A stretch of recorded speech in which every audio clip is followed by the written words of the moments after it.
आज ये स्टॉक करीब 10 से 12% की इंट्राडे में रैली आपको दिखा रहा है। इनफैक्ट अब 12% हो गया है और एक महीने में 25% से ज़्यादा की रैली। लेकिन आज इसके वॉल्यूम्स में कुछ खास है। करीब करीब 2 करोड़ शेयर्स का वॉल्यूम। क्यों है ये नंबर खास?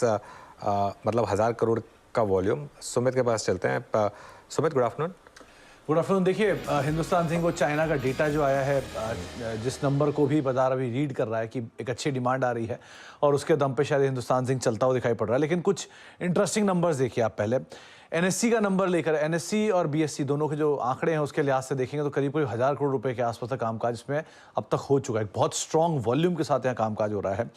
20 दिनों का जो एवरेज वॉल्यूम है उससे करीब 200% ज्यादा वॉल्यूम ये 2 बजे तक ही दिखा चुका है। ये 20 डे का जो एवरेज वॉल्यूम है उससे ज़्यादा का वॉल्यूम है और 23% के आसपास की डिलीवरी का नंबर एनएससी की वेबसाइट खुद मेंशन कर रही है कि ये 2 बजे तक के अराउंड हो चुका है। तो इस तरह की स्ट्रॉन्ग डिलीवरी या स्ट्रॉन्ग वॉल्यूम के साथ शेयर में मूव आ रहा है। इस मूव के साथ साथ कंपनी में एक इंटरेस्टिंग नंबर ये है कि जो रिटेल की हिस्सेदारी है वो शायद 1.7% के आसपास की है, जो छोटे रिटेल निवेशकों के आसपास की हिस्सेदारी है।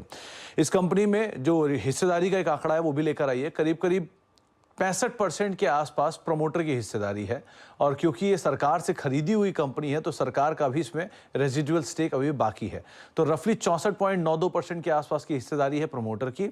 रफली 30% के आसपास की हिस्सेदारी है प्रेसिडेंट ऑफ इंडिया की और एलआईसी और बाकी म्यूचुअल फंड करीब करीब 3% के आसपास की हिस्सेदारी ओन करते हैं। तो कुल मिला के इस कंपनी का जो फ्री फ्लोट बचता है वो महज 3% के आसपास का ही है, 2.5% के आसपास का फ्री फ्लोट है और 3611 करोड़ रुपए के आसपास की रिटेल पर की जो हिस्सेदारी है। तो इतने छोटे फ्री फ्लोट के साथ इस स्टॉक में एक जोरदार मूव आया है।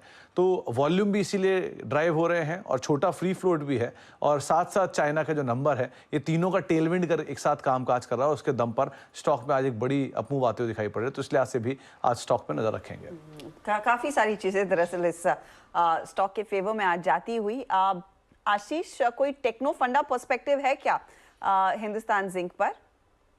तो हर्षदा, इसमें हमने एक जो बेट ली है वो पूरे मेटल बास्केट में लिया और हमारा ये मानना है कि एल्यूमिनियम, कॉपर, जिंक, आप इन कमोडिटीज को देखेंगे तो ये मल्टी ईयर टाइम फ्रेम पर इनमें तेजी आ चुकी है और उसका एक बहुत बड़ा कारण है कि जिस तरह से डॉलर इंडेक्स में एक वीकनेस आ रही है, आप देखेंगे चाहे प्रीशियस मेटल्स हो, गोल्ड, सिल्वर, वहां भी तेजी है और कमोडिटी में भी तेजी है। दूसरा एक बड़ा कारण है कि चाइना के अंदर में स्टील की डिमांड कम होने की वजह से आप देखेंगे एक्सपोर्ट काफी हो रहा है और इसका भी एक कहीं ना कहीं इम्पैक्ट हमें देखने को नजर आ रहा है। तो हमें लगता है कि मेटल्स में ओवरऑल एक अच्छी तेजी रहेगी और उसमें हमारी टॉप पिक नैल्को है, जिसका जो हमारे पोर्टफोलियो में हमने इसको जगह दी है। बट हिंदुस्तान जिंक भी हमें काफी पसंद है और मेरा मानना है कि ये स्टॉक 570 580 की trajectory medium to short to medium term time frame के अंदर में दिखा सकता है।